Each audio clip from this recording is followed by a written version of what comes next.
आज की ये वीडियो स्पेशली डेडिकेटेड है पेरेंट्स को, स्पेशली उन पेरेंट्स को जिनके बच्चे क्लास 1 से लेकर क्लास 5 में हैं। दोस्तों, आपने कई बार देखा होगा कि कुछ बच्चों को लिखने में बहुत प्रॉब्लम होती है, कुछ बच्चे बहुत स्लोली लिखते हैं, उनकी राइटिंग भी प्रॉपर नहीं होती है, अनटाइडी होती है, लेटर फॉर्मेशन प्रॉपर नहीं होता है, जिसकी वजह से उन्हें काफी सारी प्रॉब्लम्स फेस करनी पड़ती है। आज की इस वीडियो में हम जानेंगे हैंडराइटिंग का सही होना इतना इम्पोर्टेंट क्यों है। अगर ये हैंडराइटिंग की प्रॉब्लम आपका बच्चा फेस कर रहा है तो आप इसको कैसे इम्प्रूव कर सकते हैं, और इस हैंडराइटिंग की वजह से आपके बच्चे को क्या क्या प्रॉब्लम फेस करनी पड़ सकती है फ्यूचर में, ये सब कुछ आज हम इस वीडियो में डिस्कस करने वाले हैं। तो सबसे पहले हम समझते हैं कि why it is necessary to write good. It is yes definitely handwriting का सही होना, सही तरीके से लेटर्स का लिखा होना, सही स्पीड में लेटर्स को लिखना इज वेरी वेरी इंपॉर्टेंट। अगर हम प्राइमरी क्लासेस की बात करें, उसमें अगर आपका बच्चे की राइटिंग स्लो है तो वर्क कंप्लीशन की प्रॉब्लम आती है कि बच्चा वर्क नोट डाउन नहीं कर पाता है, उसका वर्क इनकम्प्लीट रहता है। कई बार तो एग्जाम भी बच्चा पूरा अटेम्प्ट नहीं कर पाता है because of slow speed.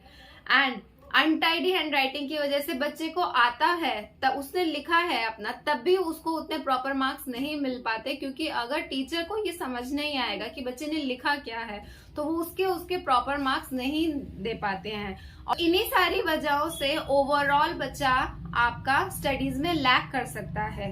So it's necessary to understand that it is not a small problem. हमें पहले ये समझना होगा कि it is quite a big problem. इसका इम्पैक्ट आगे फ्यूचर में आपके बच्चे की स्टडीज पे बहुत ज्यादा पड़ सकता है। तो इसीलिए आपको यहीं पर इसी एज में, इन बेस ईयर्स में ही इसको करेक्ट कर लेना चाहिए। अगर सपोज कीजिए जैसे ही आपका बच्चा हायर क्लासेस में जाएगा तो उसका सिलेबस भी इंक्रीज होगा और उसको वर्क भी ज्यादा नोट डाउन करना पड़ेगा, ज्यादा नोट्स बनाने पड़ेंगे। तो सबसे पहले तो अगर स्लो स्पीड होगी तो वो पूरे नोट्स कंप्लीट नहीं कर पाएगा, और दूसरी बात, जब उसको लर्न करने की बात आए तो खुद के अपने नोट्स पढ़ने का मन नहीं करेगा, क्योंकि कोई भी अनटाइडी हैंडराइटिंग रीड नहीं करना चाहता। आपने ये नोटिस किया होगा कि जब भी आप बच्चा वर्क कंप्लीट करना चाहता है तो वो हमेशा ऐसे बच्चे से नोटबुक मांगता है जिसकी नोटबुक एकदम नीट एंड टाइडी होती है, क्योंकि सभी लोग सिर्फ गुड हैंडराइटिंग को ही रीड करना चाहते हैं। तो जब आपका बच्चा खुद एक अच्छी हैंडराइटिंग को ही पढ़ना चाहता है तो क्यों ना आप उसकी हेल्प करें कि ताकि उसकी हैंडराइटिंग भी गुड हो, उसकी हैंडराइटिंग भी नीट एंड क्लीन हो जाए। So the main thing is कि अगर अभी हमने उसकी हैंडराइटिंग पे ध्यान नहीं दिया तो आगे चल के उसकी लर्निंग स्किल्स भी इससे अफेक्ट हो सकती हैं, क्योंकि जब वो अनटाइडी हैंडराइटिंग देखेंगे तो उनका खुद मन नहीं करेगा कुछ भी लर्न करने का। वो सिर्फ बार बार नोटबुक बंद करेंगे कि बस हो गया, मम्मा मुझसे नहीं हो रहा है, पापा मुझसे नहीं हो। This is the thing they will say, क्योंकि उन्हें खुद भी नहीं पता है कि वो क्यों नहीं कर पा रहे हैं। Reason is of bad handwriting, one of the reason is this. और भी रीजन हो सकते हैं, बट ये एक बहुत इंपॉर्टेंट रीजन होता है। हैंडराइटिंग को पर्सनैलिटी का एक पार्ट माना जाता है। Good handwriting definitely adds into your personality. और अनटाइडी हैंडराइटिंग को हम कहीं ना कहीं अनक्लियर थिंकिंग से कनेक्ट करते हैं। As handwriting has a big impact on personality, on learning skills, on writing skills. चलिए अब हम बात करते हैं कि अब हम इस प्रॉब्लम को सॉल्व कैसे कर सकते हैं। लेटर फॉर्मेशन पे सबसे पहले आपको ध्यान देना होगा कि बच्चा प्रॉपर फॉर्मेशन में लिख रहा है या नहीं, क्योंकि क्लास 1 और 2 में ही उसका आप ये करेक्ट करा सकते हैं। अगर वो 3, 4, 5 में, अगर वो क्लास 3 तक भी लेटर फॉर्मेशन रॉन्ग लिख रहे हैं तो उसके बाद ये करेक्ट करना बहुत मुश्किल हो जाता है, क्योंकि बच्चे को हैबिट हो जाती है वो लिखने की। सो क्लास 1 और 2 में लेटर फॉर्मेशन करेक्ट करने का सही पीरियड क्लास 1 और 2 ही होता है। तो आप उसी में ही, अगर आपका बच्चा, आप नोट कर रहे हैं कि कोई भी लेटर रॉन्ग फॉर्मेशन बना रहा है तो आप उसको वहीं करेक्ट कीजिए। और अगर आपको खुद नहीं पता है कि उसकी प्रॉपर फॉर्मेशन क्या है तो आप उनकी क्लास टीचर से हेल्प ले सकते हैं। उनसे जानिए कि मैम ये लेटर ये इस तरह बनाते हैं, तो आप मुझे बताइए इसका प्रॉपर वे क्या है लिखने का।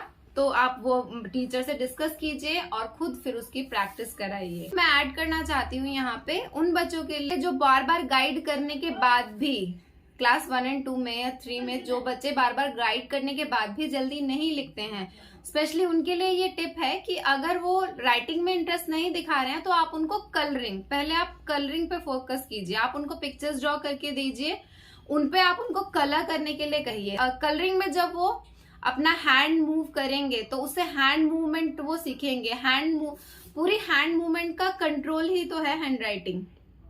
तो जब वो जल्दी जल्दी फास्ट उसको कलर करेंगे, स्क्रिबलिंग करेंगे, आपको उनको ये गाइड करते जाना है कि थोड़ा फास्ट करना है, आपको जल्दी कीजिए, और it should be in the border line, it should not go outside the border line. ना जो बॉर्डर लाइन है पिक्चर का, उससे बाहर आपका कलर नहीं जाना चाहिए, अंदर अंदर ही आपको एकदम स्पीडली उसको फिल करना है। 99% बच्चों का इंटरेस्ट होता है कलरिंग में, तो वो उसके थ्रू अपनी हैंड राइटिंग इम्प्रूव कर सकते हैं। आप देखेंगे कि वो धीरे धीरे कलरिंग स्पीडली करने लगे हैं, और वो कंट्रोल्ड है, उनकी जो हैंड मूवमेंट है वो काफी कंट्रोल्ड है। उसके बाद आप धीरे धीरे ग्रेजुअली उनको राइटिंग पार्ट पर लेके आइए, फिर धीरे धीरे आप उनको छोटा स्मॉल वर्ड्स दीजिए पहले लिखने के लिए, 1 पेज आप उनको दीजिए कंप्लीट करने के लिए, और डेफिनेटली आप देखेंगे कि आपके बच्चे की राइटिंग एंड कलरिंग दोनों में ही आप इम्प्रूवमेंट 100% देखेंगे।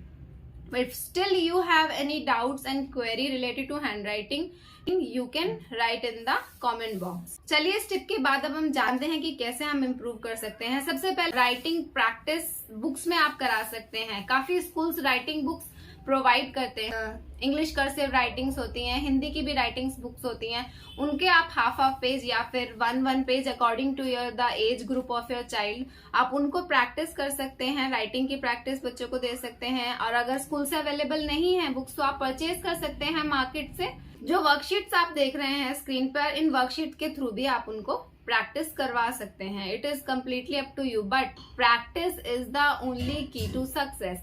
It has to be with consistency. अगर कंसिस्टेंटली आप बच्चे को प्रैक्टिस करवा रहे हैं तभी आप प्रॉपर रिजल्ट देख पाएंगे। ऐसा नहीं कि वीक में 1 दिन दे दिया आपने प्रैक्टिस के लिए, फिर next week Sunday to Sunday आप उसको राइटिंग प्रैक्टिस दे रहे हैं, so that will not. You have to make them sit on regular basis, on daily basis. आपको उनसे डेली प्रैक्टिस करानी है if you want to see the results. अगर आपको रिजल्ट्स प्रॉपर चाहिए तो आपको उनको डेली प्रैक्टिस देनी ही होगी। धीरे धीरे जब बच्चे के हैंड्स कोऑर्डिनेशन में आएंगे, उनके हैंड मूवमेंट्स प्रॉपर हो जाएंगे, सो डेफिनेटली आप देखेंगे कि उनकी हैंड राइटिंग इम्प्रूव हुई है। So that's all about the hand writing. Next video में कुछ और नया सीखेंगे। Till then, bye bye and take care, and if you like the video then please share it with your friends and family.